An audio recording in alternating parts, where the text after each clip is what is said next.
क्षणभर डोळे बंद करून कल्पना करा. एक छोटंसं घर, चुलीचा धूर, जबाबदाऱ्यांचं ओझं आणि त्या स्वप्न राख करून जगणारी एक स्त्री. कधी काळी हेच तिचं जग होतं, पण आज तीच स्त्री आकाश मोजते आहे. कारण काळ बदलला नाही, स्त्री बदलली आहे. पूर्वी मुलगी जन्मली की घरात शांतता पसरायची, पण आज मुलगी जन्मली की पालक म्हणतात ही आमचा अभिमान बनेल.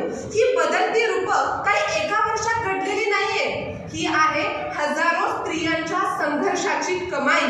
आणि हीच बदललेली रूपं दाखवून देण्यासाठी आज तुमच्या समोर उभी आहे. नमस्कार ज्ञाते, वक्ते व रसिक श्रोते हो, मी कुमारी प्रगती सुवर्णा बाळासाहेब गुरव, शिवराज महाविद्यालय गडिंग्लजची विद्यार्थिनी, आपणासमोर विषय मांडतीये स्त्री जीवनाची बदलती रूपं. एक आई जिनं कुठलाही वारसा नसताना आपल्या दातृत्वानं, मातृत्वानं आणि कर्तृत्वानं एक नाही तर तब्बल 2 छत्रपती आपल्या महाराष्ट्राच्या मातीला दिले.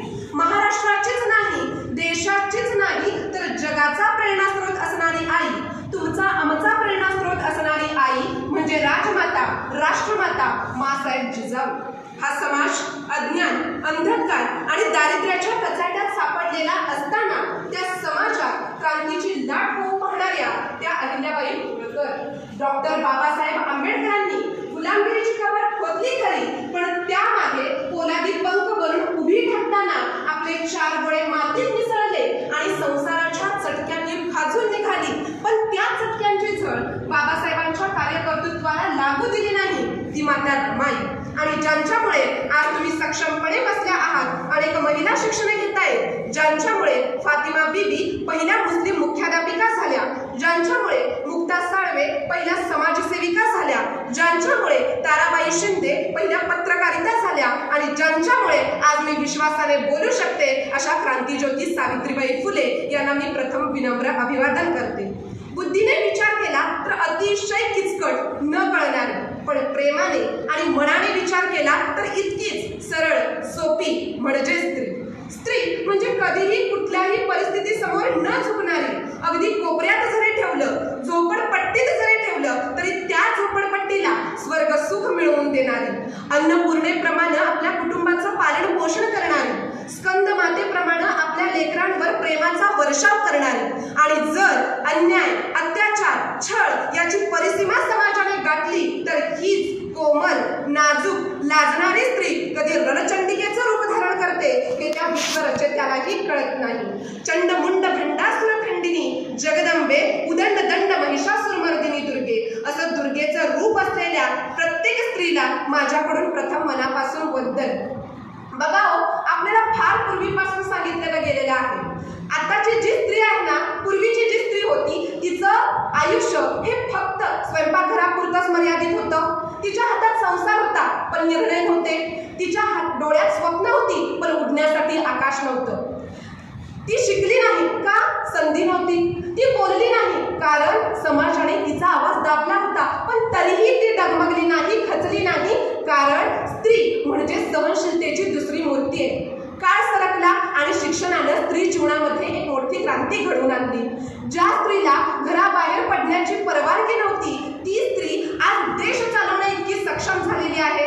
आजची स्त्री डॉक्टर आहे, इंजिनियर आहे, त्याचबरोबर पायलट आहे, प्रशासकीय अधिकारी आहे, पोलीस अधिकारी आहे. म्हणजे पूर्वीची स्त्री आणि आताची स्त्री यामध्ये भरपूर फरक आढळून येतो, भरपूर बदल झालेला आपल्याला दिसतो. महिला पायलट संरक्षण क्षेत्रात आहेत, त्याचबरोबर मेरी कॉम महिला आई असताना देखील जागतिक विजेती बनते. ही खरं तर आजच्या बदलत्या स्त्री शक्तीचं सर्वात मोठं उदाहरण आहे. कल्पना चावला आकाशाला गवसणी घालणारी एक भारतीय कन्या, किरण बेदी भारतातील पहिली महिला IPS अधिकारी, फाल्गुनी नायर नायकाचे संस्थापक आणि स्वबळावर निर्माण झालेली, उभी राहिलेली एक उद्योजिका. ही सर्व उदाहरणं आपल्याला सांगतात की स्त्री ही फक्त सावलीत जगत नाही तर ती स्वतःचा प्रकाश बनलेली आहे.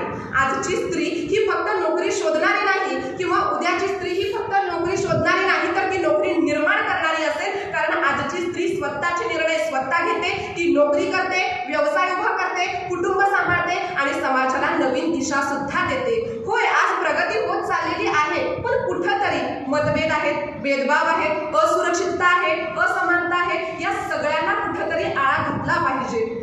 गरज आहे ती विचारांची, विश्वासाची, संधीची आणि समानतेची. आज समाज बदलणं फार गरजेचं आहे, कारण जेव्हा स्त्री उभी राहते तेव्हा घर बनतं, घर बनलं की समाज घडतो, समाज घडला की राष्ट्र महान बनतं. ज्या दिवशी प्रत्येक मुलगी भीतीशिवाय स्वप्न पाहिल, ज्या दिवशी प्रत्येक स्त्रीला निर्णय घेण्याचा सहज अधिकार मिळेल, त्या दिवशी ही स्त्री बदलाची रूपं पूर्णत्वाला पोहोचतील असं मला वाटतं. कारण स्त्री हा फक्त आयुष्याचा भाग नाही, ती आयुष्याचा प्रवास आहे, सुरुवात आहे आणि भविष्याची एक दिशा आहे.